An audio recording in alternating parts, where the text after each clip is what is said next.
to the bold analysis. What is your honest opinion, and what do you see as the reason behind the latest move by Kisumu Governor Nyon'go to ban demonstrations in Kisumu? Welcome to the Bold Podcast. Here we look at the political discourse in the country.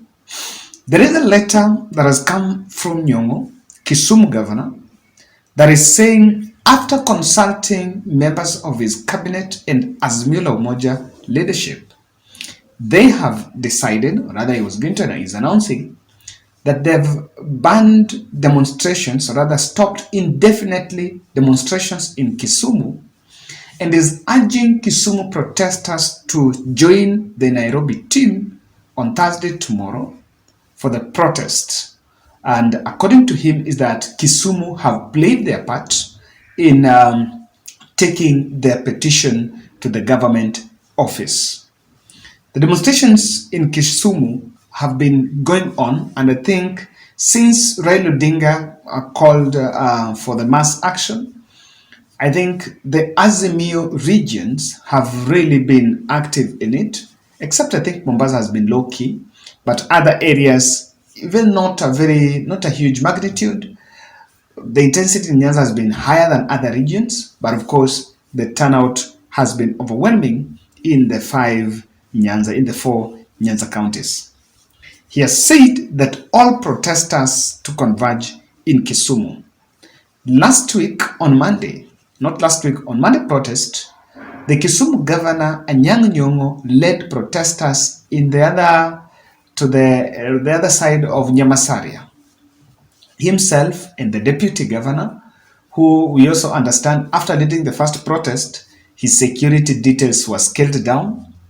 So he led a faction of protesters the other side of Nyamasaria, and then the Kondele team also protested. So I am convinced that the professor himself made very important decisions, many important observations that could have also informed this. Now, this is the truth. The person that has called this move is Raila Odinga. I have no doubt that Nyon'go do not have the capacity, and he cannot ban demonstrations in Kisumu if that decision do not have the blessings of Azimio leader Raila Amolo Odinga. So, I've seen the senator, Prof. Tom Ojenda, Kisumu is a place where I have two professors, also supporting it, saying that they've been calling for that. And I want to say this, if the sole intention of calling off Kisumu mass action is to ensure that the protesters converge in Nairobi, or rather the number to balloon in Nairobi, then it would not have been just Kisumu alone. If that was the intention, then the ban would have escalated to the regions of Migori, Homa Bay, Siaya, Kakamega, Vihiga, Kitale. But there realized Kitale there was protest in Busia. All those other counties, and even these other counties, I think it would have been a unilateral decision to make sure that the county protests are suspended so that protesters converge in Nairobi. If you ask me, that would have been the statement, and it would have come from the Kisumu county.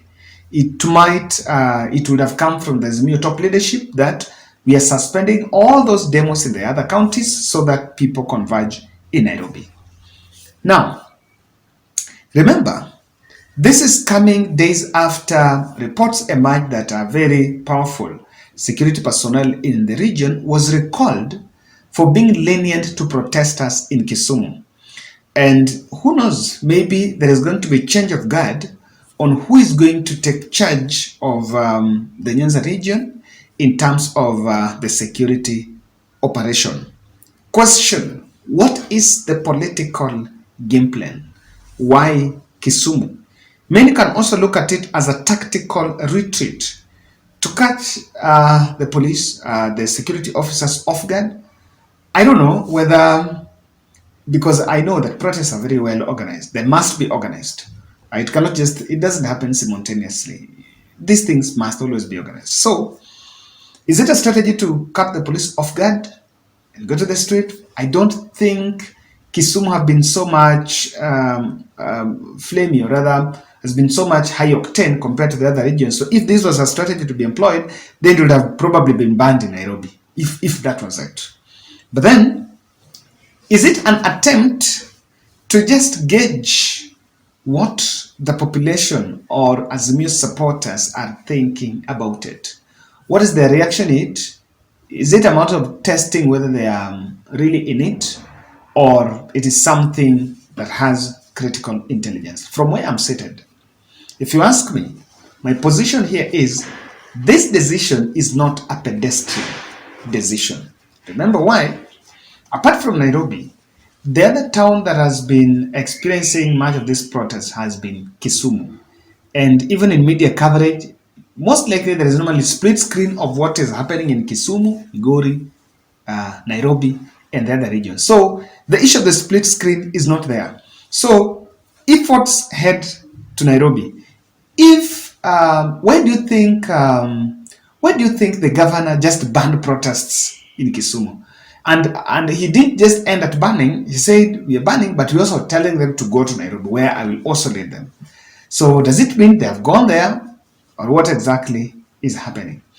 My speculation also could be that from tonight, maybe the vehicles that will be leaving the Kisumu Lakeside City to Nairobi will really be under high alert, trying to intercept what exactly is happening. But Kisumu, to me, is very critical. And I want to look at scenarios that could play out to be the reason behind this decision. Kindly subscribe to our channel, click the notification bell, and like our video. Uhuru farm invasion has been a very very trending topic for the last 2 days.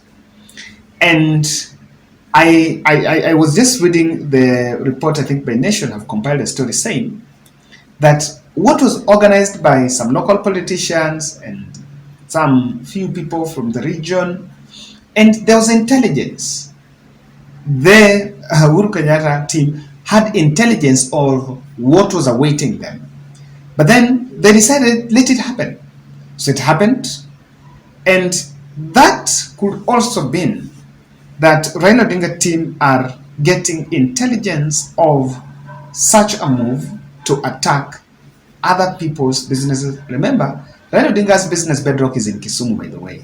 Yeah, as a great EG investment there. So there could be plots, and they might have captured intelligence, intercepted intelligence information on the risk factor that will also happen in the wake of the Uhuru Kenyatta farm invasion. So remember, things can be done, and I'm seeing the one in Naivasha, in the Uhuru one, the Northlands.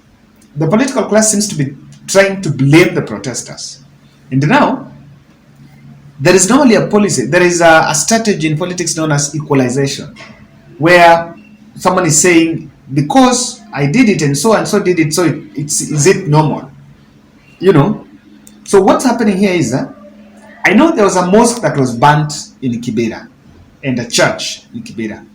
Interreligious clash. And if we really, that's what many people have been talking about. But then, that also shows you that people have been trying to create a balance, that why are we paying attention to what happened at the other end? And we're not talking about the Mwindi guy that lost money in the supermarket and here and there. But then the question is very clear, that if it happens, imagine if something like that happens in Kisumu, will you blame it on the state? Will it be? It will be something on the protesters or anti-protesters. So that could be it, that they want to at least take a tactical move, so that if someone might plan to, we've seen the politics of goons then crippling in, coming back, and I think the intelligence of the goons. If someone will plant goons in Nairobi in Kisumu to cause mayhem, but people are not protesting, it will be easy to just arrest the situation compared to when people are in the streets. The other scenario I'm seeing here is Kisumu County. Of course, county government has been talking about it. If when a governor says you go to Nairobi, what is it? It becomes a county to county affair. So probably Sakaja might actually react and say that, okay, those who are not coming from here are coming to Nairobi, which is now capital city, and another county, maybe Mau County is not good. So it will also up the stakes. In fact, if there is a card that is secret in this move, is the Nairobi card on how things will work. The other thing I'm seeing here is in Kisumu, I think the Kisumu economy is not that strong.